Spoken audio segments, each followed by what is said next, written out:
Hello hi ನಮಸ್ತೆ friends, welcome back to my channel. ಹೇಗಿದ್ದಾರೆ ಎಲ್ಲರೂ? ನೀವೆಲ್ಲ ಹುಷಾರಾಗಿದ್ದು ಭಾವಿಸ್ತೀರಿ. ಇವತ್ತು ಬೆಳಿಗ್ಗೆ ಬ್ಲಾಗೆಲ್ಲ ಸ್ಟಾರ್ಟ್ ಮಾಡ್ತಾ ಇದ್ದೀನಿ. ಅದು ಕೂಡ ನಿಮ್ಮ ಹತ್ರ ಸ್ವಲ್ಪ ಡೈರೆಕ್ಟಾಗಿ ಇಂಟ್ರಡಕ್ಷನ್ ಮಾಡ್ಕೊಳ್ಳೋಣ ಅಂತ ಹೇಳಿ ಇವತ್ತಿನ ಈ ಬ್ಲಾಗಲ್ಲಿ. ಇವತ್ತು ಕೂಡ ಡೈಲಿ ಬ್ಲಾಗನ್ನೇ ನಾನು ನಿಮ್ಮ ಜೊತೆಗೆ ಶೇರ್ ಮಾಡಲಿಕ್ಕಿದ್ದೀನಿ. ಹಾಗೆ ಬೆಳಿಗ್ಗೆ ಯೋಗಕ್ಕೆ ಹೋಗಿ ಬಂದಾಗಿದೆ. ನಾವು ಇವಾಗ ಜೋಶ್ವ ಕೂಡ ಇವತ್ತು ಬೇಗ ಎದ್ದಿದ್ದಾನೆ.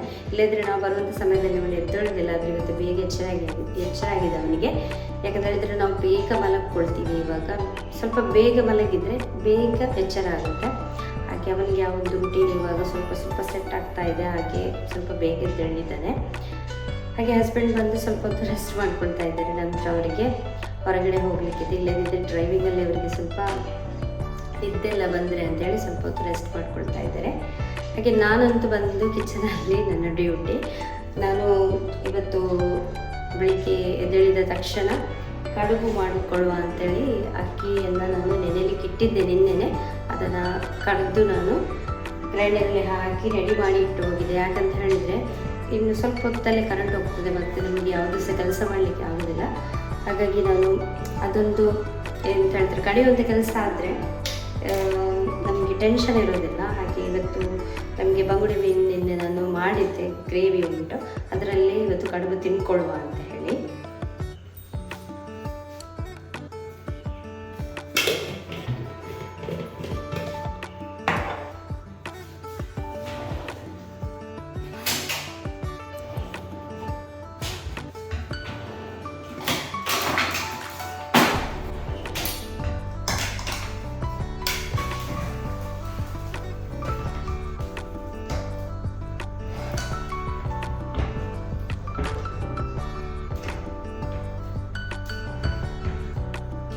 ನಮಗೆ ಗ್ರೈಂಡರಲ್ಲಿ ಮಾಡಿದರೆ ಕಡುಬು ಏನಿದೆ ನೋಡಿ, ಅದು ನಮಗೆ ಉಂಡೆ ಕಟ್ಟಲಿಕ್ಕೆ ಬರಬೇಕಲ್ವ.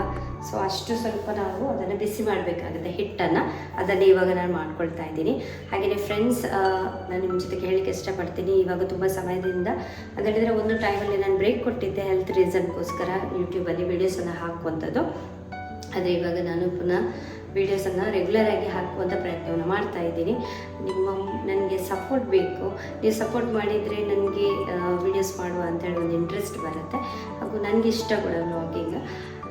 ಖಂಡಿತವಾಗಿ ಸಪೋರ್ಟ್ ಮಾಡಿ ಗೈಸ್. ನಿಮಗೆ ನಮ್ಮ ವೀಡಿಯೋಸ್ ಇಷ್ಟವಾದರೆ ಲೈಕ್ ಮಾಡಿ, ಹಾಗೆಯೇ ಶೇರ್ ಮಾಡಿ ಕೂಡ. ಹಾಗೆಯೇ ನಮ್ಮ ಇನ್ಸ್ಟಾ ID ಗ್ಲೆನ್ಸಿಸ್ ವ್ಲಾಗ್ಸ್ ಅಂತ ಹೇಳಿ, ಅಲ್ಲಿ ನಾವು ರೆಗ್ಯುಲರಾಗಿ ವೀಡಿಯೋಸನ್ನು ಹಾಕ್ತೇವೆ. ಪ್ರತಿನಿತ್ಯ ನಾವು ಸೂಪರಾಗಿರುವಂಥ ರೆಸಿಪಿ ವೀಡಿಯೋಸನ್ನು ಹಸ್ಬೆಂಡ್ ಸ್ಪೆಷಲಿ ತುಳುವಲ್ಲಿ ಹಾಕ್ತಾ ಇದ್ದಾರೆ. ತುಂಬ ಚೆನ್ನಾಗಿ ಮಾಡ್ತಾರೆ ಅವರು. ಸೊ ನಮ್ಮದು ಇಬ್ಬರದ್ದು ಸಹ ಕಾಂಟ್ರಿಬ್ಯೂಷನ್ ಇದೆ ಅದರಲ್ಲಿ. ಅವರಿಗೆ ಸ್ವಲ್ಪ ಕನ್ವಿನ್ಸ್ ಮಾಡಿಬಿಟ್ಟು, ಯಾಕಂದರೆ ಅವರ ಹತ್ರ ಒಂದು ಟ್ಯಾಲೆಂಟ್ ಇದೆ, ಮಾತನಾಡುವಂಥ ಸ್ಕಿಲ್ ಇದೆ. ಅದಕ್ಕೋಸ್ಕರ ನಾನು ಅವರ ಜೊತೆಗೆ ಆ ಒಂದು ವೀಡಿಯೋಸನ್ನು ಮಾಡ್ತಾ ಇದ್ದೀನಿ. ಹಾಗೆ ತುಂಬ ಮಂದಿ ಆ ಒಂದು ವೀಡಿಯೋಸನ್ನೆಲ್ಲ ಲೈಕ್ ಮಾಡ್ತಾ ಇದ್ದಾರೆ. ಒಂದು ವೇಳೆ ನನ್ನ ಯೂಟ್ಯೂಬ್ ಫ್ಯಾಮಿಲಿ ಅವರು ಇನ್ಸ್ಟಾದಲ್ಲಿ ಇಲ್ಲ ಅಂತೇಳಿ ಆದರೆ ಖಂಡಿತವಾಗ್ಲೂ ನಮಗೆ ಗ್ಲೆನ್ಸಿಸ್ ವ್ಲಾಗ್ಸ್ ಅಂತೇಳಿ ಇನ್ಸ್ಟಾ ID, ಅಲ್ಲಿ ಫಾಲೋ ಮಾಡಿ. ನಿಮಗೆ ಸಹ ನಾವು ಹಾಕುವಂಥ ಪ್ರತಿಯೊಂದು ವೀಡಿಯೋಸ್ ಕೂಡ ನಿಮಗೆ ಕೂಡ ಸಿಗುತ್ತೆ. ಹಾಗೆಯೇ ಜಾಯಲ್ ಮೆಂಡೋನ್ಸಾ ಅಂಥೇಳಿ ನಮ್ಮ ಫೇಸ್ಬುಕ್ ID ಕೂಡ ನಾವು ವೀಡಿಯೋಸನ್ನು ಹಾಕ್ತಾ ಇದ್ದೀವಿ. ಇನ್ನು ನಾವು ಬ್ಲಾಗ್ಸನ್ನೆಲ್ಲ ಶಾರ್ಟ್ ಮಾಡಿ ಅದರಲ್ಲಿ ಪೋಸ್ಟ್ ಮಾಡುವಂಥೇಳಿ ಪ್ಲ್ಯಾನ್ ಮಾಡ್ಕೊಳ್ತಾ ಇದ್ದೀವಿ. ಅದಕ್ಕೋಸ್ಕರ ಅಲ್ಲಿ ಕೂಡ ನೀವು ನಮಗೆ ರೆಗ್ಯುಲರಾಗಿ ನೋಡ್ಕೊಳ್ಬೋದು. ಫಾಲೋ ಮಾಡಿ ಗೈಸ್. ನಮಗೆ ಕೂಡ ತುಂಬ ಖುಷಿಯಾಗುತ್ತೆ ನಿಮ್ಮ ಕಮೆಂಟ್ಸನ್ನೆಲ್ಲ ಓದಲಿಕ್ಕೆ, ನಮಗೆ ರಿಪ್ಲೈ ಕೊಡಲಿಕ್ಕೆ, ನಿಮ್ಮ ಸಜೆಷನ್ಸನ್ನು ತೊಗೊಳ್ಳಿಕ್ಕೆಲ್ಲ ಇಷ್ಟ ಆಗುತ್ತೆ. ಪಾಸಿಟಿವ್ ಕಮೆಂಟ್ ಮಾಡಿ, ನೆಗೆಟಿವ್ ಕಮೆಂಟ್ ಎಲ್ಲ ಮಾಡಲಿಕ್ಕೆ ಹೋಗಬೇಡಿ. ಪಾಸಿಟಿವಿಟಿಯನ್ನು ಸ್ಪ್ರೆಡ್ ಮಾಡುವ. ನಮಗೆ ಕೂಡ ಖುಷಿಯಾಗುತ್ತೆ, ನಿಮಗೆ ಕೂಡ ಖುಷಿಯಾಗುತ್ತೆ ನಮ್ಮ ವ್ಲಾಗ್ಸನ್ನು ನೋಡಿ.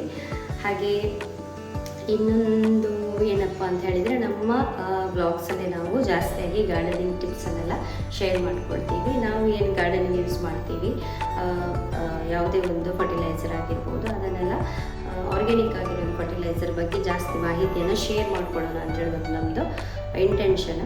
ಹಾಗೆಯೇ ನಮ್ಮದು ರೆಗ್ಯುಲರ್ ವ್ಲಾಗ್ಸ್ ರೆಸಿಪೀಸ್ ಎಲ್ಲ ಶೇರ್ ಮಾಡ್ಕೊಳ್ತಾ ಇರ್ತೀವಿ. ಖಂಡಿತವಾಗಲೂ ನಮಗೆ ಫಾಲೋ ಮಾಡಿ, ಸಬ್ಸ್ಕ್ರೈಬ್ ಮಾಡಿ ಅಂತೇಳಿ ಕೇಳ್ಕೊಳ್ತೀನಿ. ಹಾಗೆ ಇವಾಗ ಹಿಟ್ಟು ನೋಡುವ.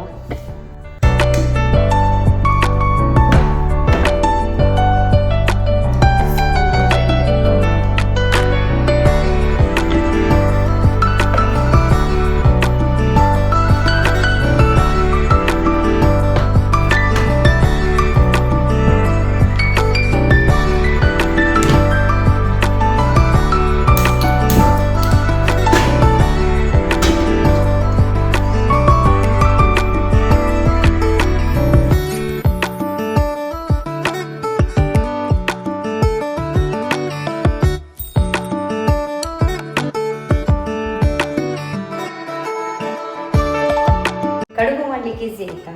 ಹಿಟ್ಟನ್ನು ಸ್ವಲ್ಪ ಬಿಸಿ ಬಿಸಿ ಆಗಿರಬೇಕು ಹಿಟ್ಟು. ನಂತರ ನಾವು ಲಡ್ಡು ಹೇಗೆ ಮಾಡ್ತೀವಿ ನೋಡಿ ಅದೇ ರೀತಿ ತಿರುಗಿಸುವಂಥದ್ದು, ಹೋಲ್ ಮಾಡುವಂಥದ್ದು. ಕಡುಬು ರೆಡಿ.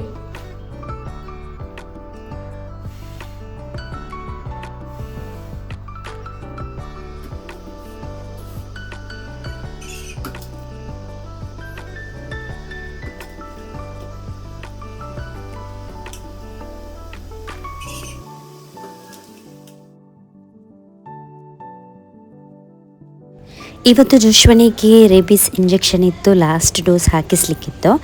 ನಾವು ಪ್ಲ್ಯಾನ್ ಮಾಡಿದ್ದೆಲ್ಲ ಸ್ವಲ್ಪ ಉಲ್ಟಾ ಪಲ್ಟಾ ಆಯಿತು ಇವತ್ತು. ಆ್ಯಕ್ಚುಲಿ ಅವನಿಗೆ ಮಧ್ಯಾಹ್ನ ನಂತರ ನಾವು ತಂದು ಇಂಜೆಕ್ಷನ್ ಕೊಡುವಂಥದ್ದು ಆ ರೀತಿಯೆಲ್ಲ ಪ್ಲ್ಯಾನ್ ಮಾಡಿದ್ವಿ. ಆದರೆ ಅವನಿಗೆ ಸ್ವಲ್ಪ ಶೀತ ಕೂಡ ಇತ್ತು, ಹಾಗೆಯೇ ಕೆಮ್ಮು ಕೂಡ ಇತ್ತು. ಈಗೂ ಸಹ ನಮಗೆ ಮಂಗಳೂರು ಹೋಗ್ಲಿಕ್ಕಿದೆ ಅಂತ ಹೇಳಿ ನಾವು ಅವನಿಗೆ ಅಲ್ಲಿಂದಲೇ ಮದ್ದು ಕೂಡ ತಗೊಂಡು ಬರುವ ಅಂಥೇಳಿ ಬೆಳಿಗ್ಗೆನೇ ನಾವು ಅವನಿಗೆ ಇಂಜೆಕ್ಷನ್ ಕೊಟ್ಟು ನಂತರ ನಾವು ಹೊರಡುವ ಅಂಥೇಳಿ ಇಲ್ಲಿಂದ ಅವನನ್ನು ಕರ್ಕೊಂಡು ಬಂದಿದ್ದೀವಿ. ನೋಡ್ಬೋದು ಸಣ್ಣ ಸೂಜಿ ಆಯಿತಾ, ಇದು ಅಷ್ಟೊಂದು ಏನು ಪೇಯ್ನ್ ಇಲ್ಲ. ಆದರೆ ಅವನಿಗೆ ಒಮ್ಮೆ ಅದನ್ನು ಸೂಜಿಯೆಲ್ಲ ನೋಡುವಾಗ ಅವನಿಗೆ ಭಯ ಆಗುತ್ತೆ, ಕೇಳೋದೇ ಇಲ್ಲ ಅವನು. ನನಗಂತೂ ಇವತ್ತು ನಗುನೇ ಬರ್ತಾಯಿತ್ತು ಅವನನ್ನು ನೋಡಿ.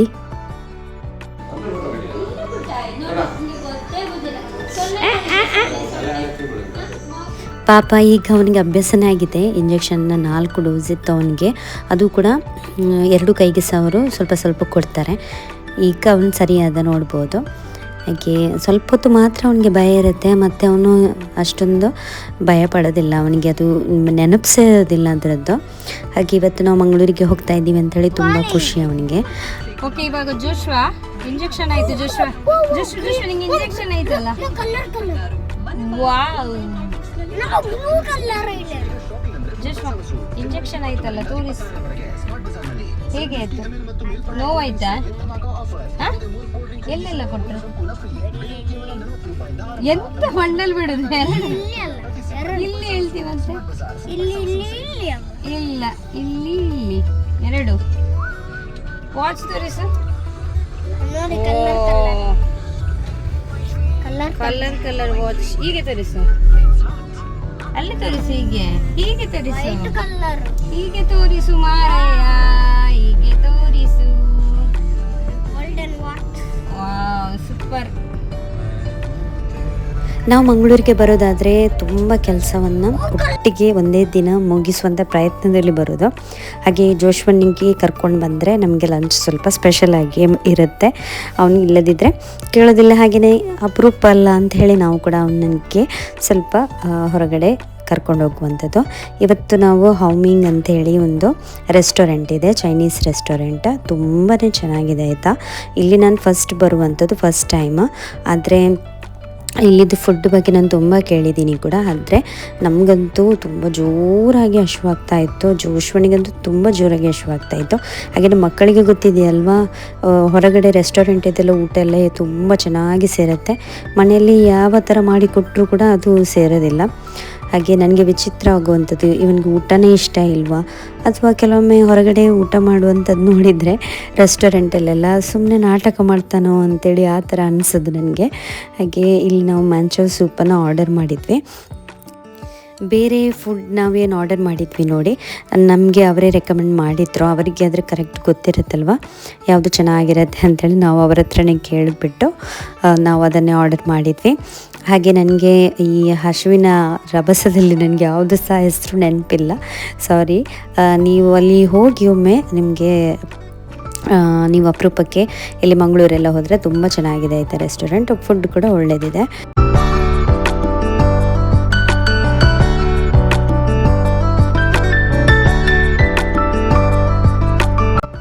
ನಮಗೆ ಫುಲ್ ಈ ಸೂಪ್ ಕುಡಿದು ಫುಲ್ ಆಗಿತ್ತಾಯ್ತು ಹೊಟ್ಟೆ.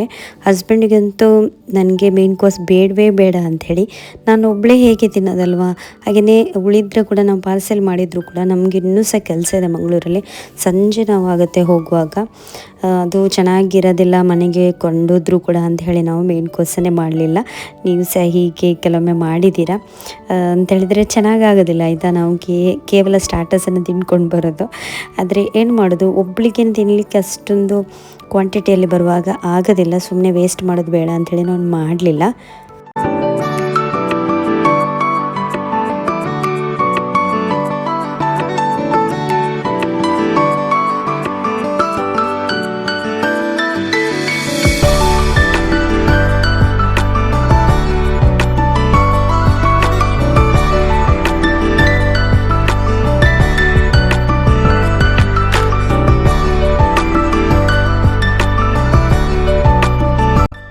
ಆದರೆ ಏನಾದರೂ ಐಸ್ ಕ್ರೀಮ್ ಅಥವಾ ಏನಾದರೂ ಡೆಸರ್ಟ್ ತಿನ್ನಬೇಕಂತೇಳಿ ಆಸೆ ಆಗ್ತಾಯಿತ್ತು. ಆದರೆ ಇಲ್ಲಿ ಅವೈಲೇಬಲ್ ಇರಲಿಲ್ಲ. ಅವರಿಗೆ ಅಂತ ಹೇಳಿದರೆ ಸಂಜೆ ಹೊತ್ತಿಗೆಲ್ಲ ತುಂಬ ರಶ್ ಇರುತ್ತೆ ಅಂತೆ. ಹಾಗೆ ಅದನ್ನು ಅವರು ಇವಾಗ ಇಡ್ತಾ ಇಲ್ಲ. ಅವ್ರದ್ದು ಇನ್ನೊಂದು ಬ್ರಾಂಚ್ ಇದೆ, ಅಲ್ಲಿ ಅವರು ಐಸ್ ಕ್ರೀಮ್ ಎಲ್ಲ ಕೊಡ್ತಾರೆ ಅಂಥೇಳಿ ಹೇಳಿದರು, ಇಲ್ಲಿ ಇಲ್ಲ ಅಂಥೇಳಿ. ಹಾಗೆ ಇದು ಫಸ್ಟ್ ಫ್ಲೋರಲ್ಲಿರುವಂಥದ್ದು, ಇದೇ ಬಿಲ್ಡಿಂಗಲ್ಲಿ ಕೆಳಗಡೆ ಗ್ರೌಂಡ್ ಫ್ಲೋರಲ್ಲಿ ಹೊಸತೊಂದು ರೆಸ್ಟೋರೆಂಟ್ ಆಗಿದೆ. ಅಲ್ಲಿ ಈ ಕುನಾಫಾ ಇರುತ್ತೆ ನೋಡಿ, ಕುನಾಫದ್ದು ಬೇರೆ ಬೇರೆ ಏನು ಹೇಳ್ತಾರೆ ಫ್ಲೇವರಲ್ಲಿ ಕುನಾಫಾ ಚಾಕ್ಲೇಟ್ ಹೇಳೋದು, ಅದಕ್ಕೆ ಕೈಂಡ್ ಆಫ್ ಸ್ವೀಟ್ ಡಿಶ್ ಆಯಿತಾ ಅದು ಇತ್ತು. ಅದನ್ನು ಬರುವಾಗಲೇ ಜೋಶ್ವಾ ಆಲ್ರೆಡಿ ನೋಡಿದ್ದಾನೆ, ಅದಕ್ಕೆ ಹಠ ಮಾಡ್ತಾ ಇದ್ದ ಅದನ್ನೊಮ್ಮೆ ಟೇಸ್ಟ್ ಮಾಡುವ ಅಂಥೇಳಿ. ನನಗೆ ಯಾಕೋ ಡೌಟ್ ಇತ್ತು, ನಾವು ಇಷ್ಟರವರೆಗೆ ಟೇಸ್ಟ್ ಮಾಡಲಿಲ್ಲಲ್ಲ ಹೇಗಿರ್ಬೋದು ಅಂತ ಹೇಳಿ. ಹಾಗೆ ನಾವು ಜಸ್ಟ್ ಒಂದು ಟೇಸ್ಟ್ ಮಾಡ್ಕೊಳ್ಳೋಣ ಅಂಥೇಳಿ ಒಂದನ್ನು ನಾವು ಆರ್ಡರ್ ಮಾಡಿದ್ವಿ. ಈ ಒಂದು ಸ್ವೀಟನ್ನು ಯಾವ ರೀತಿ ಮಾಡ್ತಾರೆ ಅಂಥೇಳಿ ನಾನು ತುಂಬ ಕ್ಯೂರಿಯಾಸಿಟಿಯಲ್ಲಿ ಅದನ್ನು ರೆಕಾರ್ಡ್ ಮಾಡ್ತಾ ಇದ್ದೆ, ಆದರೆ ನಾನು ಜಸ್ಟ್ ಮಿಸ್ ಮಾಡಿದ್ದೆ. ಸ್ವಲ್ಪ ಲೋ ಫ್ಲೇಮಲ್ಲಿ ಇದನ್ನು ಅವ್ರು ಕಾಯಿಸ್ತಾರೆ, ನಂತರ ತುಪ್ಪ ಹಾಕ್ತಾರೆ, ತುಪ್ಪ ಹಾಕಿ ಫ್ಲಿಪ್ ಮಾಡ್ತಾರೆ. ಇದು ಫ್ಲಿಪ್ ಮಾಡುವಾಗ ನೋಡಿ ಈ ಕಲರ್ ಬರುತ್ತೆ, ಅದು ಸ್ವಲ್ಪ ಗೋಲ್ಡನ್ ಕಲರಲ್ಲಿ. ನಂತರ ಇದಕ್ಕೆ ಈ ಶುಗರ್ ಸಿರಪ್ ಇರುತ್ತೆ ನೋಡಿ, ಅದನ್ನು ನಮಗೆ ಕೊಡ್ತಾರೆ ಇದರ ಮೇಲೆ ಹಾಕಲಿಕ್ಕೆ. ಬಿಸಿ ಇರುತ್ತೆ ಆಯಿತಾ ಇದು. ಸೊ ಇದಕ್ಕೆ ಹಾಕಿ ಇದು ಮೆಲ್ಟ್ ಆಗುತ್ತಲ್ವ ಎಲ್ಲ ಕಡೆ, ಈ ಶುಗರ್ ಸಿರಪ್ ಸ್ಪ್ರೆಡ್ ಆದ ನಂತರ ನಾವು ಇದನ್ನು ತಿನ್ನುವಂಥದ್ದು. ನಾವಂತೂ ತುಂಬ ಎಂಜಾಯ್ ಮಾಡಿದ್ವಿ. ಅಂದರೆ ತುಂಬ ಸ್ವೀಟ್ ಇರಲಿಲ್ಲ ಆಯಿತಾ, ಲೈಟ್ ಸ್ವೀಟ್ ಆಗಿ ಸ್ವಲ್ಪ ಯಾವಾಗಲೂ ನಾವು ತಿನ್ನುವ ಒಂದು ಸ್ವೀಟ್ ಡಿಶ್ಗಿಂತ ಇದು ಸ್ವಲ್ಪ ಡಿಫ್ರೆಂಟ್. ಫಸ್ಟ್ ಟೈಮ್ ಟ್ರೈ ಮಾಡೋದ್ರಿಂದ ಭಾರಿ ಖುಷಿ ಆಯಿತು ನಮಗೆ ಅಂತೂ. ತುಂಬ ಚೆನ್ನಾಗಿ ಎಂಜಾಯ್ ಮಾಡಿದ್ವಿ. ಜೋಶ್ವಾ ಅಂತೂ ತುಂಬ ಎಂಜಾಯ್ ಮಾಡಿದೆ ಇದನ್ನು. ನಮ್ಗೆ ಇಷ್ಟ ಆಯಿತು, ಅಂದರೆ ಎಲ್ಲರಿಗೂ ಇಷ್ಟ ಆಗುತ್ತೆ ಅಂತೇಳಿ ನನಗೆ ಗೊತ್ತಿಲ್ಲ, ಯಾಕಂದೇಳಿ ಕೆಲವರಿಗೆ ಸ್ವಲ್ಪ ಜಾಸ್ತಿ ಸ್ವೀಟ್ ಇಷ್ಟ, ನಮಗೆ ಸ್ವಲ್ಪ ಈ ರೀತಿ ಲೈಟ್ ಸ್ವೀಟ್ ಇಷ್ಟ ಆಗುತ್ತೆ. ಹಾಗಾಗಿ ನಾವಂತೂ ಸಖತ್ ಎಂಜಾಯ್ ಮಾಡಿದ್ವಿ.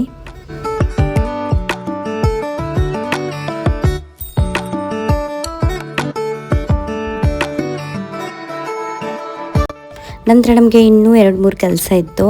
ಒಂದೊಂದೇ ಕೆಲಸ ಅಂತ ಹೇಳಿದರೆ ನಮಗೆ ಡ್ರಾಪ್ ಮಾಡಿ ಒಂದು ಕಡೆ ಡ್ರಾಪ್ ಮಾಡಿ ಹಸ್ಬೆಂಡ್ ಅವರ ಕೆಲಸಕ್ಕೆ ಅಂತೇಳಿ ಹೋಗ್ತಾಯಿದ್ರು. ನಂತರ ಬಂದು ನಮಗೆ ಪಿಕ್ ಮಾಡಿ ಇವಾಗ ನಾವು ಹೋಗ್ತಾ ಇದ್ದೀವಿ ಬಿಗ್ ಬಜಾರಿಗೆ.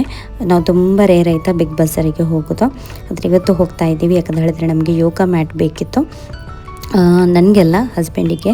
ನನ್ನ ಹತ್ರ ಒಂದಿದೆ, ಅಷ್ಟೊಂದು ಒಳ್ಳೆ ಕ್ವಾಲಿಟಿಯಲ್ಲಿ ಇಲ್ಲ ಅದು, ಆದರೂ ಪರವಾಗಿಲ್ಲ, ಹಾಳಾಗಲಿಲ್ಲ ಅಂತೇಳಿ ನಾನು ಅದನ್ನು ಇಟ್ಕೊಂಡಿದ್ದೀನಿ. ಇಲ್ಲಿ ಎಲ್ಲ ನಿಮಗೆ ಜಿಮ್ಮಿಗೆ ಬೇಕಾಗಿರುವಂಥ ಎಲ್ಲ ವಸ್ತುಗಳು ಸಿಗುತ್ತೆ. ಹಾಗೆಯೇ ಇಲ್ಲಿ ನಿಮಗೆ ಈ ಮ್ಯಾಟೆಲ್ಲ, ಯೋಗ ಮ್ಯಾಟೆಲ್ಲ ತುಂಬ ಒಳ್ಳೆ ಕ್ವಾಲಿಟಿ ಸಿಗುತ್ತೆ ಆಯಿತಾ. ಇಲ್ಲಿ ನೋಡ್ಬೋದು ಜೋಶ್ವನಿಗೆ ಈ ಗೂಡಿಂದ ನೋಡಿ ಹೊರಗಡೆ ಬಿಟ್ಟರೆ ಎಷ್ಟೋ ದಿನದ ನಂತರ ಆ ರೀತಿ ಆಡ್ತಾ ಇದ್ದಾನೆ, ಎಲ್ಲವನ್ನು ಎಕ್ಸ್ಪ್ಲೋರ್ ಮಾಡ್ತಿದ್ದಾನೆ. ಇಡೀ ಅವನಿಂದನೇ ನನಗೆ ತಿರುಗುವಂಥ ಕೆಲಸ ಆಯಿತು. ಹಾಗೆ ಹಸ್ಬೆಂಡಿಗೆ ಹೊಸ ಯೋಗ ಮ್ಯಾಟ್ ಬೇಕಿತ್ತು, ಅದು ಹಾಳಾಗಿತ್ತು ಯೋಗ ಮ್ಯಾಟ್. ಹಾಗೆ ನನ್ನ ಹತ್ರ ಇದ್ದೆ. ಹಾಗೆ ನಾವು ಚೆಕ್ ಮಾಡ್ತಾಯಿದ್ವಿ, ತೊಗೊಳ್ಳುವಾಗ ಒಳ್ಳೆ ಕ್ವಾಲಿಟಿ ಇದ್ದೇ ತೊಗೊಳ್ಳುವ ಅಂತ ಹೇಳಿ. ಹಾಗೆ ಇಲ್ಲಿ ಒಳ್ಳೆ ಜಿಮ್ ಇಕ್ವಿಪ್ಮೆಂಟ್ಸ್ ಇದೆ ಆಯಿತಾ. ಯೋಗಕ್ಕೆ ಬೇಕಾಗುವಂಥ ಪ್ರತಿಯೊಂದು ಇಕ್ವಿಪ್ಮೆಂಟ್ ಕೂಡ ಇಲ್ಲಿದೆ, ಪ್ರತಿ ಟೈಪಿದ್ದು ಯೋಗ ಮ್ಯಾಟ್ಸ್ ಕೂಡ ಇಲ್ಲಿದೆ. ತುಂಬ ಚೆನ್ನಾಗಿದೆ ಮಾತ್ರ. ಹಾಗೆ ಸೆಲೆಕ್ಟ್ ಮಾಡುವಾಗ ಅವರು ನಮಗೆ ಎಕ್ಸ್ಪ್ಲೇನ್ ಮಾಡ್ತಾರೆ ಯಾವ ರೀತಿಯಾದಂಥ ಯೋಗ ಮ್ಯಾಟನ್ನೆಲ್ಲ ಇವಾಗ ಯೂಸ್ ಮಾಡ್ಕೊಳ್ತಾರೆ, ಯಾವುದು ಒಳ್ಳೆ ಬರುತ್ತೆ, ಹಾಗೆ ಯಾವುದು ನಮಗೆ ಯೂಸ್ಫುಲ್ ಆಗಿರುತ್ತೆ ಅಂಥೇಳಿ. ಸೊ ನ್ಯಾಚುರಲ್ ರಬ್ಬರ್ ಇರುವಂತಹ ಏನು ಹೇಳ್ತಾರೆ ಯೋಗ ಮ್ಯಾಟ್ ತುಂಬಾ ಒಳ್ಳೆಯದಿರುತ್ತೆ, ಅದು ಗ್ರಿಪ್ ಸಹ ಒಳ್ಳೆ ಕೊಡುತ್ತೆ. ಹಾಗೆಯೇ ಅದರಲ್ಲಿ ಜಾಸ್ತಿ ಆಗಿರುವಂತಹ ಏನು ಹೇಳ್ತಾರೆ ರಾಸಾಯನಗಳೆಲ್ಲ ಇರೋದಿಲ್ಲ, ಹಾಗಾಗಿ ತುಂಬಾ ಒಳ್ಳೆಯದಿರುತ್ತೆ ನಮ್ಮ ಚರ್ಮಕ್ಕೂ. ಯಾಕಂತ ಹೇಳಿದರೆ ನಾವು ಯೋಗ ಮಾಡುವಂಥ ಸಮಯದಲ್ಲಿ ಕೆಲವೊಮ್ಮೆ ಬೆವರೆಲ್ಲ ಬರುತ್ತೆ ನೋಡಿ, ಆವಾಗ ನಮಗೆ ಅಲರ್ಜಿ ಆಗುವಂಥದ್ದು, ತುರಿಕೆ ಆಗುವಂಥದ್ದು ಅಂಥದ್ದೆಲ್ಲ ಏನಾಗೋದಿಲ್ಲ. ಸೊ ನ್ಯಾಚುರಲ್ ರಬ್ಬರ್ ಇದು ಮಾಡಿದರೂ ಕೂಡ ಒಳ್ಳೆಯದು. ಹಾಗೆಯೇ ಥಿಕ್ನೆಸ್ ಕೂಡ ನಮಗೆ ಯಾವ ರೀತಿ ಬೇಕು ನೋಡಿ, ನಮ್ಮ ಅನುಕೂಲಕ್ಕಾಗಿ ಯಾವ ರೀತಿ ಥಿಕ್ನೆಸ್ ಬೇಕೋ ಆ ರೀತಿಯೆಲ್ಲ ಅವರೇ ನಮಗೆ ಸಜೆಸ್ಟ್ ಮಾಡ್ತಾರೆ. ನಂತರ ನಮಗೆ ಯಾವ ರೀತಿ ಕಂಫರ್ಟ್ ಬೇಕು ನೋಡಿ ಅದನ್ನು ನೋಡಿ ನಮಗೆ ಆಯ್ಕೆ ಮಾಡಲಿಕ್ಕೆ ಹೇಳ್ತಾರೆ ಅವರು, ಚೆಕ್ ಮಾಡಿಬಿಟ್ಟು. ನಂತರ ನಮಗೆ ಯಾವುದೇ ಆಗಿರುವಂತಹ ಜಾರಬಾರ್ದು, ನಾವು ಯಾವುದೇ ರೀತಿಯಾದಂಥ ಆಸನಗಳನ್ನು ಮಾಡುವಾಗ, ಸ್ಪೆಷಲಿ ನಾವು ಸೂರ್ಯ ನಮಸ್ಕಾರ ಎಲ್ಲ ಮಾಡುವಾಗ ನಮಗೆ ಕಾಲಿದ್ದು ಗ್ರಿಪ್ಪೆಲ್ಲ ಇಂಪಾರ್ಟೆಂಟ್. ಸೊ ಅದೆಲ್ಲ ಮಾಡುವಾಗ ನಮ್ಮ ಕಾಲು ಜಾರಬಾರ್ದು. ಹಾಗೆ ಗ್ರಿಪ್ ಇರುವಂತಹ ಮ್ಯಾಟನ್ನು ನಾವು ಏನು ಹೇಳ್ತಾರೆ ಸೆಲೆಕ್ಟ್ ಮಾಡ್ಕೊಳ್ಬೇಕು. ಅದನ್ನು ಎಲ್ಲ ಮೆನ್ಷನ್ ಮಾಡಿಬಿಟ್ಟು ಹಾಗೆಯೇ ಸೈಜ್ ಇರ್ಬೋದು 68 to 72 ಇಂಚ್ ಉದ್ದ ಇರುವಂಥದ್ದು, ಹಾಗೆ ನಮ್ಮ ಎತ್ತರಕ್ಕೆ ಸರಿಯಾಗುವಂತಹ ಒಂದು ಸೈಜನ್ನು ನಾವು ಚೂಸ್ ಮಾಡಬೇಕಾಗತ್ತೆ. ನಂತರ ಹಗುರವಾಗಿರೋದು, ಟ್ರಾವೆಲ್ಗೆ ಸುಲಭವಾಗಿರುವಂತಹ ಒಂದು ಈ ಒಂದು ಪಾಲಿಸ್ಟರ್ ಯಾವುದು ನೈಲಾನ್ ಬ್ಲೆಂಡ್ಸ್ ಬರುವಂತಹ ಈ ಸ್ಟ್ರೆಚಬಲ್ ಫ್ಯಾಬ್ರಿಕ್ ಥರ ಬರುವಂತಹ ಹಲವಾರು ಮ್ಯಾಟ್ಸ್ಗಳಿತ್ತು. ಹಾಗೆಯೇ ನಾವು ಯೋಗ ಮ್ಯಾಟ್ ತೊಗೊಂಡು ಹಾಗೆಯೇ ಅವರಿಗೆ ಯೋಗ ಮಾಡುವಾಗ ಬೇಕಾಗಿರುವಂತಹ ಪ್ಯಾಂಟ್ ಎಲ್ಲ ಬೇಕಿತ್ತು ಅವ್ರಿಗೆ. ಹಾಗೆ ಅದನ್ನೆಲ್ಲ ನಾವು ಪರ್ಚೇಸ್ ಮಾಡಿಬಿಟ್ಟು ಅಲ್ಲಿ ಪಬ್ಬಸ್ ಇತ್ತು. ಇಲ್ಲಿ ಬಂದಮೇಲೆ ನನಗೆ ಪಬ್ಬಸನ್ನು ಒಮ್ಮೆ ಓದಿದ್ರೆ ಆಯ್ತು, ಅದರ ಹೆಸರು ಮತ್ತು ನನ್ನ ತಲೆಯಲ್ಲಿ ಇರ್ತದೆ, ಹೋಗಲೇಬೇಕು ಅಂತೇಳಿ. ಹಾಗೆ ಜಸ್ಟ್ ಒಂದು ಐಸ್ ಕ್ರೀಮ್ ಮತ್ತು ಸ್ಯಾಂಡ್ವಿಚ್, ಸ್ವಲ್ಪ ಟೀ ಎಲ್ಲ ಕುಡಿದು ನಾವು ಹೊರಟ್ವಿ.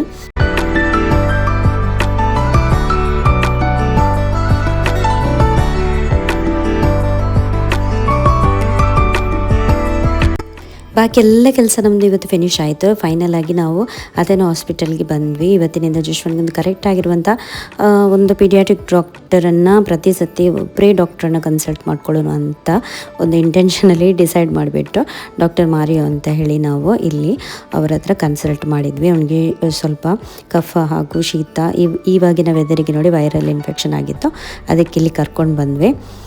ಸೊ ಅದೇ ಆಗಿತ್ತು ಇವತ್ತಿನ ಈ ವ್ಲಾಗ್. ನಂತರ ಸ್ವಲ್ಪ ಹೊತ್ತು ನಾವು ಇಲ್ಲಿಂದ ನಮ್ಮ ಕುಡ್ಲವನ್ನು, ಅದರ ವ್ಯೂವನ್ನು ಎಂಜಾಯ್ ಮಾಡ್ತಾಯಿದ್ವಿ. ನಮ್ಮ ಕುಡ್ಲ ಹತ್ರ ಯಾವುದೂ ಇಲ್ಲ ಆಯಿತಾ, ನಿಜವಾಗ್ಲೂ ಅಷ್ಟೊಂದು ಸುಂದರವಾಗಿರುವಂತಹ ನಮ್ಮ ಊರು. ಏನಂತೀರ ಕಮೆಂಟಲ್ಲಿ ತಿಳಿಸಿ ಆಯಿತಾ. ಹಾಗೆ ಸಿಗ್ತೀನಿ ಬರುವಂಥ ನೆಕ್ಸ್ಟ್ ವ್ಲಾಗಲ್ಲಿ. ಅಲ್ಲಿ ತನಕ take care, bye bye and thank you so much for watching.